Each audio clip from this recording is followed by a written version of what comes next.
से गोटे पहाड़ उपरकू जाई सेठारे बसिले। अनेक संख्यार लोक मैंने पाखक आसिले। से माने अनेक अंध, मूक, बधिर, छोटा, अपंग अन्य रोगी मानू जीशु पाखक आनिले।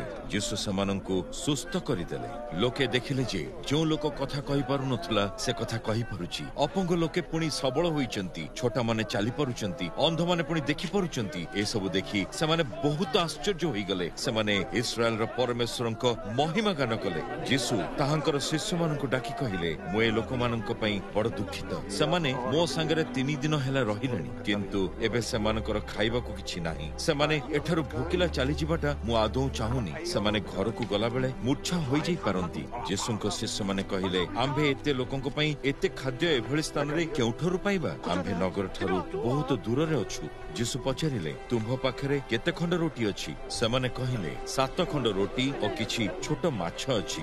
जीशु लोकमानंकु भूई ऊपर बसिबाकू कहिले। से 7 खंड रोटी और माछ तक नेले। तापरे से परमेश्वरंकु खाद्य पई धन्यवाद देले। जीशु सेई गुडीकू छोट छोट खंड कले और ताहांको शिष्य मानंकु देले। शिष्य माने लोक मानंकु खाद्य बांटिले। समस्ते खाइले और संतोष लाभ कले। तापरे शिष्य माने बळका खाद्य को 7टी टोकई रे भर्ती कले।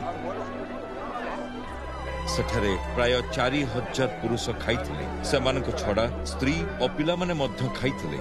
सेमाने खाई सारिबा परे जीशु सेमानंकु घर को फेरी जिबा पई कहिले। सेमानंकु विदाय करि सारी जीशु डंगारे बसी मगदान अंचल को गले।